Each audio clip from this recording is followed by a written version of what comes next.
Well, hello there all you absolutely magnificent people, and welcome back to another episode of An Ecologist Plays, where we talk about nature while playing games. As you can see, we are back in Monster Hunter World. Finally we are back here. And we are going to go on a little bit of an expedition, so it's slightly different today. Our main quest today is to actually find the Grimalkyne, which are hiding somewhere in the ancient forest. So let's go and do that, shall we? Now we are just going to depart on a little expedition to the ancient forest for this. And you know what, let's start in the southwest camp. Now I have not brought anything special with me, but we are just going to be running around a bit. Hopefully we're not going to really encounter something to worry about. Plus we do now also have the ghillie mantle, which we can use to hide from monsters, and hopefully that will help keep us safe. Now I think as long as we actually stand still, the timer will hopefully not actually tick down. Now, as was mentioned in one of the comments in one of the previous videos, the monsters can still smell me, so if I stay in one place for too long, they will still be able to actually find me. So, we are going to just not be reckless with it, but with great power and great tools come great responsibility. Now, I believe we are just going to head straight down to the left here, because I think previously we actually did find... Oh, there's a great jagras again. Has just swallowed the Aptonoth over there, and off it goes. Okay, the revolture, of course, all those little scavenging birds, they are around immediately because a carnivore had just eaten a prey, and scavengers do tend to congregate there where predators are or where they have caught something.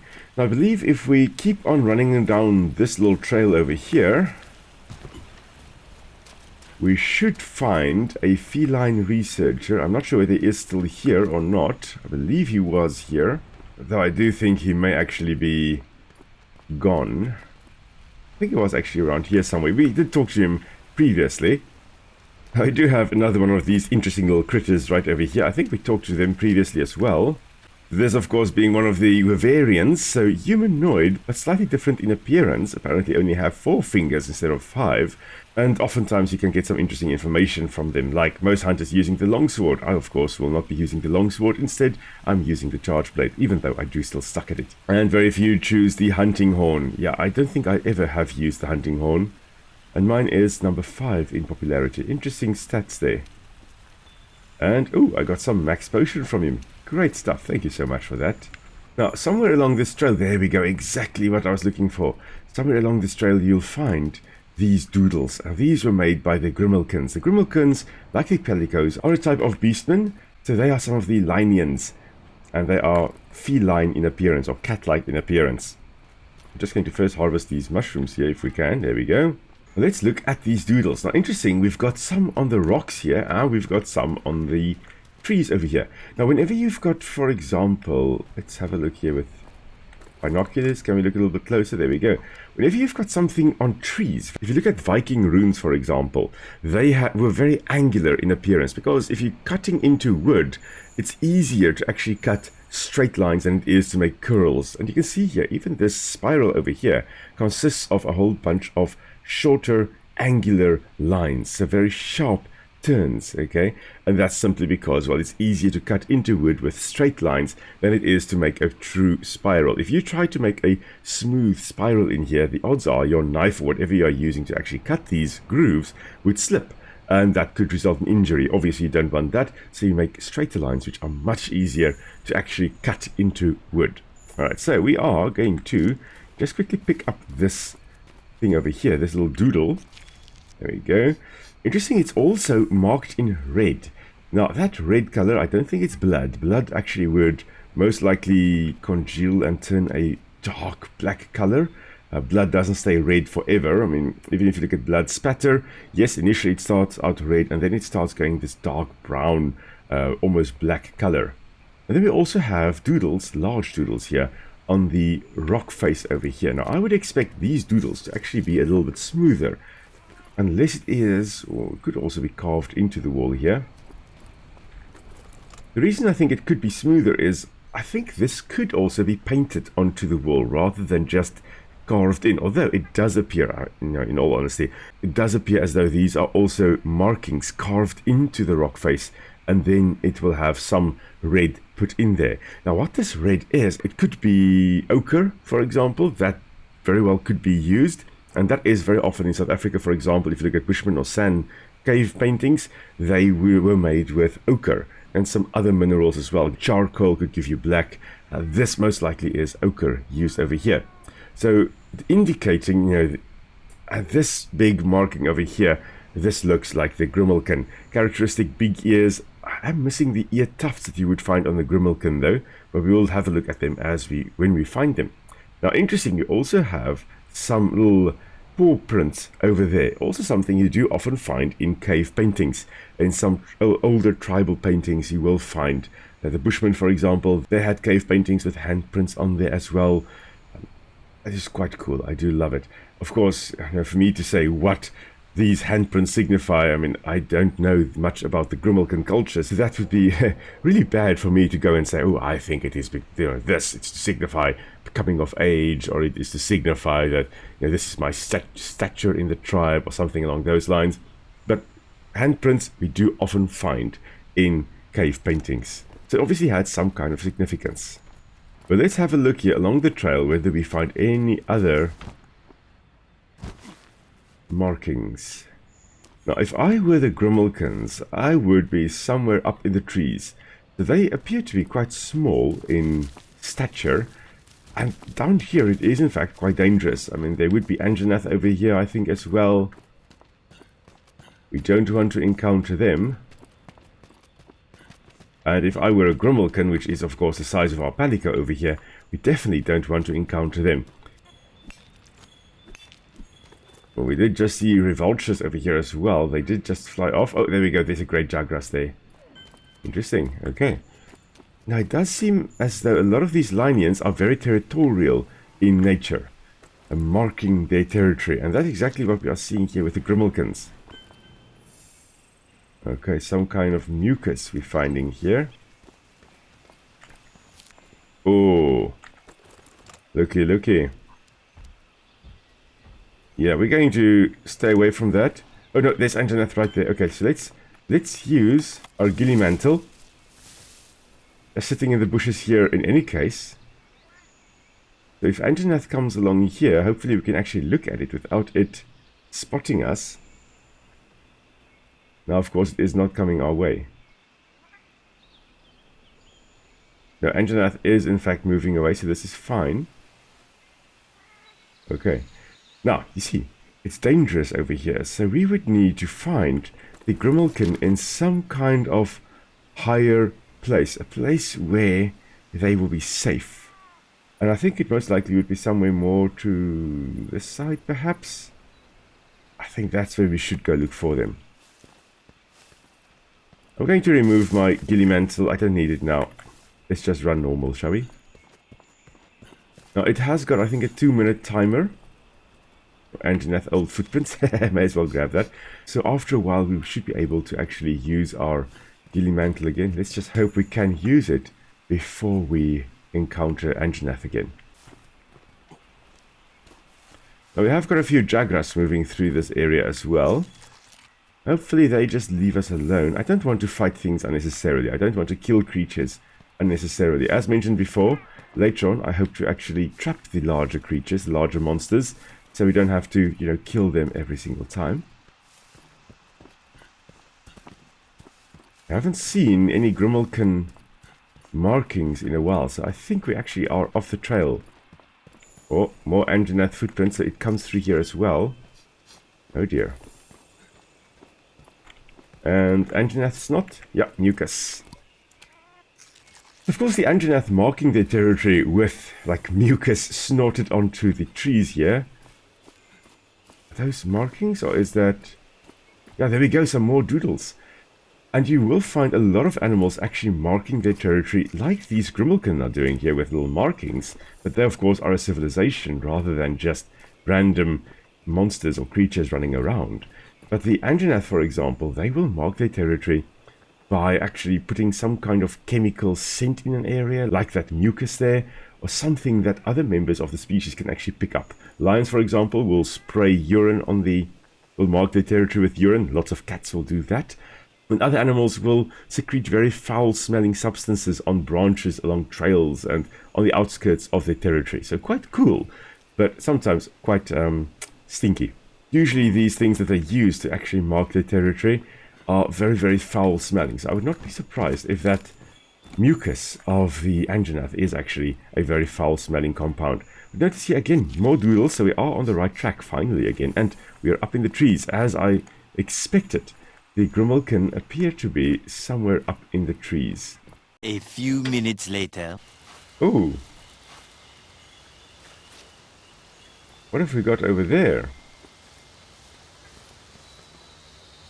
That looks like... Oh, hello there. Oh, I think that is in fact one of the Grimalkynes. Is that a Grimalkyne?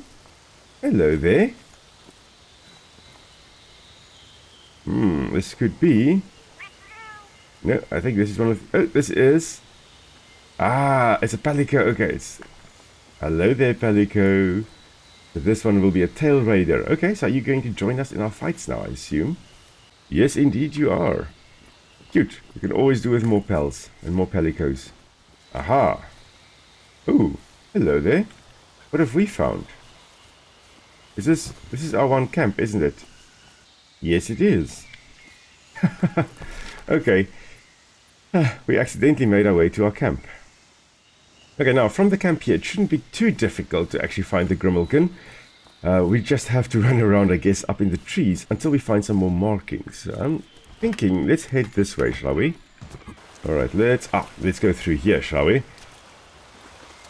Oh, nice little forest clearing here. Now, this wouldn't be a great place. Oh, Kessedon. Hello, Kessedon. Okay, we're just going to run past you. We don't actually want to mess with you. We don't want to fight you either. Come on. Ah, and of course they want to fight us, but we don't want to fight them. We're just going to run right up here. That opening there wouldn't be a great place for the Grimalkyne to actually establish a territory or a little tribe, because, well, there are lots of other things. Ooh, old scale. Because it's out in the open. It's not a protected area. We do have some flying creatures up there.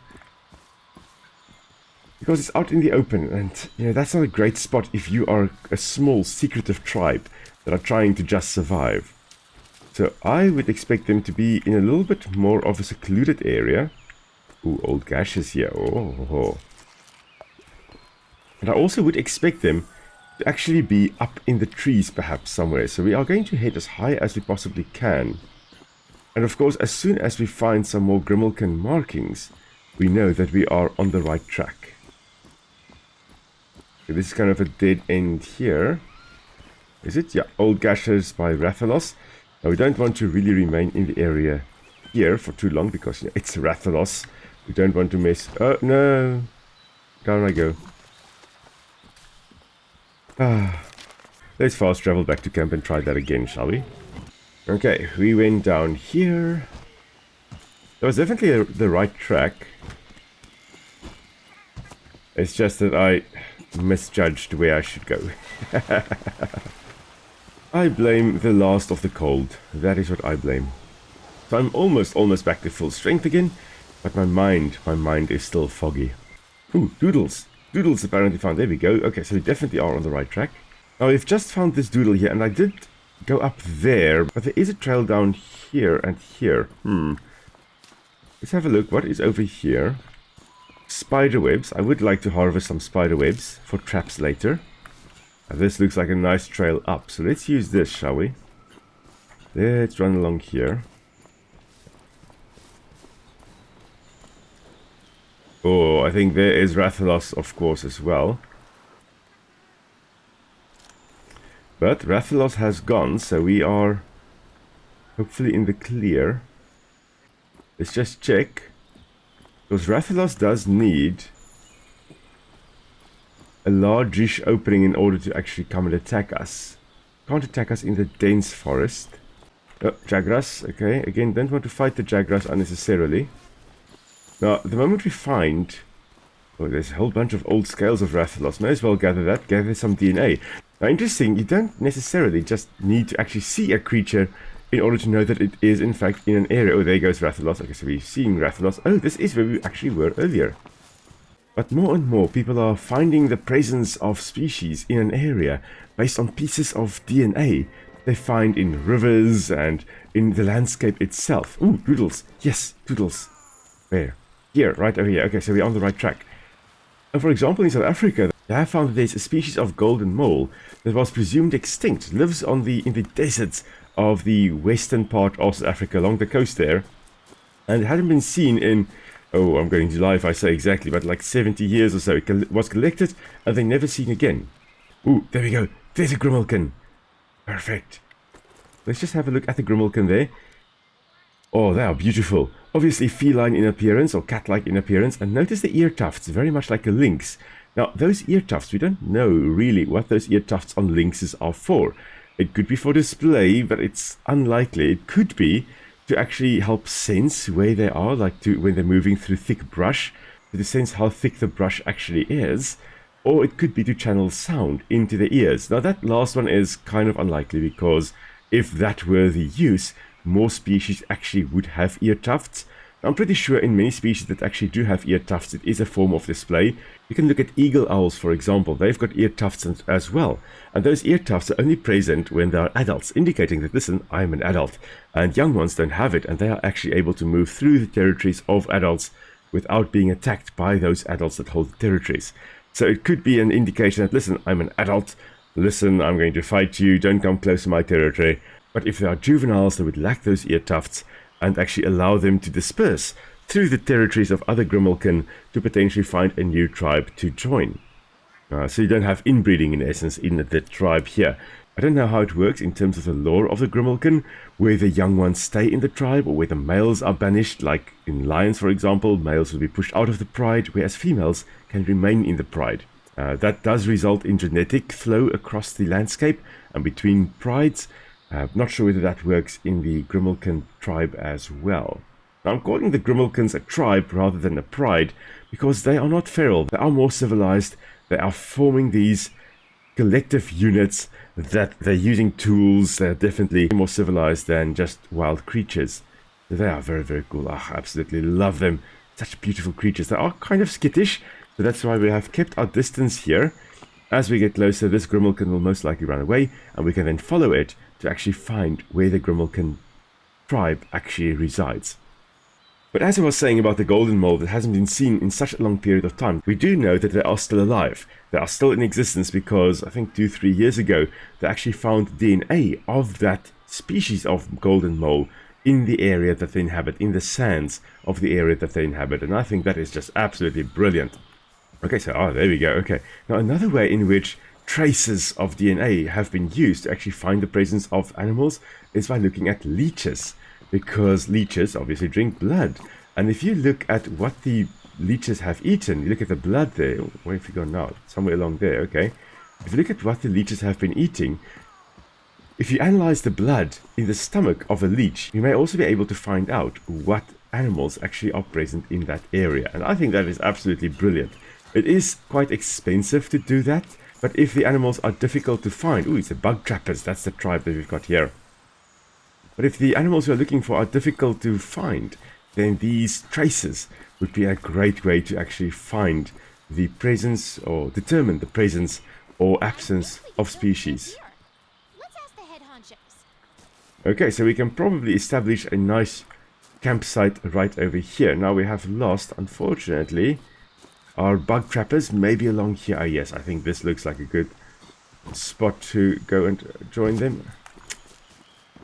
Now, we should be able to actually make it over to there. I'm not actually 100% sure how. That's too far to jump, I think. Let's just see. Yeah, we can't make that. Much later. So I've been trying to jump to grab those vines, and it's happened a lot now. And, apparently, that's not what I need to do. I just need to run, and my character should automatically grab that vine. Like, why? So I kept on dropping down continuously, and we finally made it up here. Okay, so there we go, there it is. And again, just run and you will make that jump. That took me way longer than it should have to figure out. Alright, but here we go. We are finally following that Grimalkyne up there. Oh, yes. You see, this is a great place for such a tribe to actually exist. Oh, perfect. We found them. Here you can see, living in a small little family group, it seems. Not a very, very big campsite. So it should only be a few Grimalkyne in this tribe here. And you would expect quite a few of these then scattered throughout the ancient forest. I mean, this is one tribe over here. They would be hunting most likely in this area over here. I would expect another tribe, technically at least somewhere over here, maybe one over here as well. Wherever there is canopy available for them to establish their little settlement here, that should be quite sufficient. You can see here they do eat. Aha, let's see. Okay, fine, I'll hear you out, but what business do you have with the bug trappers? We're here on an investigation, and we'd really use your help. We hoped you could become friends. Friends? You wish to become a member of the bug trappers? The other one wants this as well? Ah, yes. They're the bravest in the whole research commission. I wouldn't say the bravest. I've run away from fights a number of times, but anyway. You are fleet of foot and know the forest paths. I suppose you are qualified.